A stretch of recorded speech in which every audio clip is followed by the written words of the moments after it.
Alma Lusa Podcast. A voz dos portugueses na Alemanha.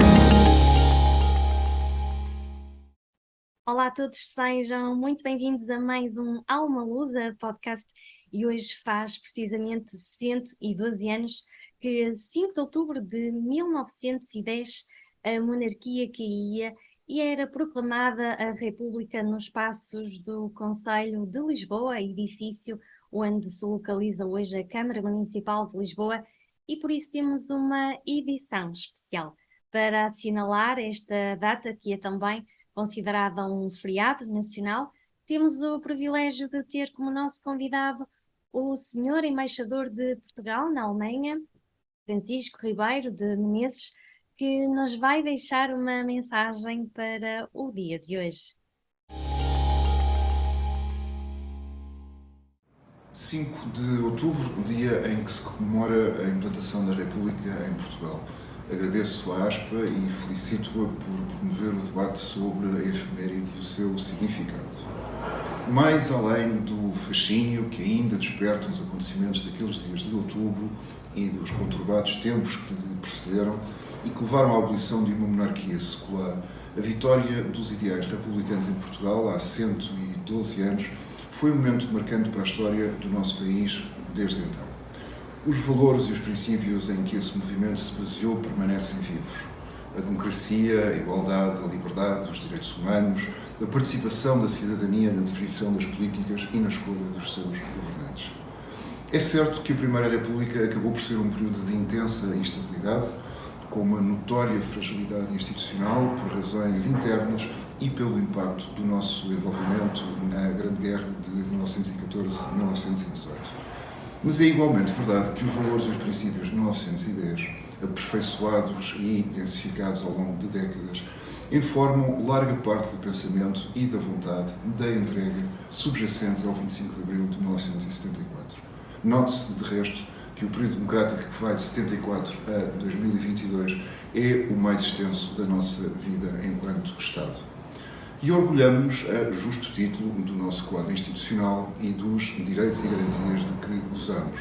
A democracia portuguesa é respeitada em todos os cantos do mundo.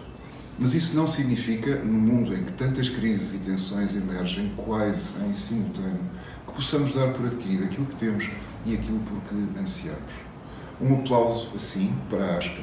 É imperativa a discussão na sociedade civil. E imperativo é que esse debate de ideias e de causas resulte também no reforço da nossa participação, a título individual e a título coletivo, na vida política do país. Pensando, falando, opinando e votando sempre que a isso formos chamados, para a chefia do Estado, para o Parlamento Europeu, para o poder local. O voto é a essência da democracia. Quanto mais o votemos, mais sólidas serão as suas fundações. Com reiterado agradecimento, formulo votos de uma muito produtiva reflexão. Muito obrigado. Ainda num contexto histórico, queremos recordar que, com a queda da monarquia, a família real deixou Portugal em 1910 para exílio na Inglaterra, onde depois, mais tarde, D. Manuel de Bragança veio a falecer em 1932 e que, após a proclamação da República, foi criado um governo provisório chefiado por Teófilo de Braga. Em 1911 foi criada então a nova Constituição e a 24 de agosto desse mesmo ano, Manuel de Arriaga era eleito então o primeiro presidente da República Portuguesa.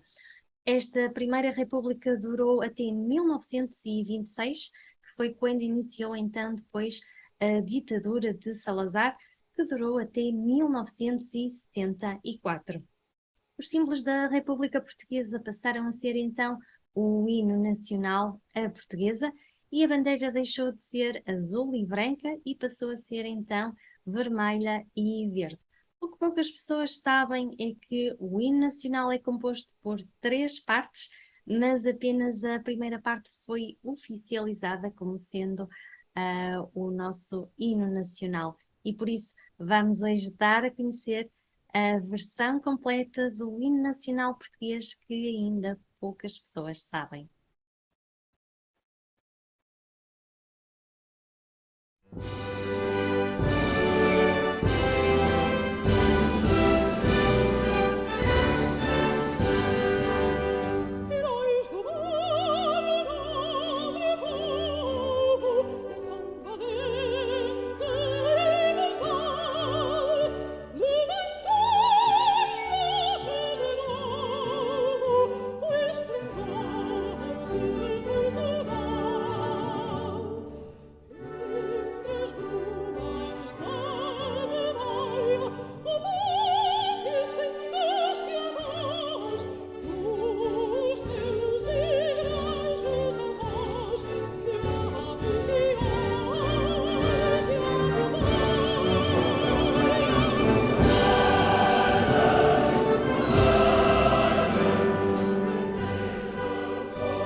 Alma Lusa, porque acreditamos no futuro em comunidade.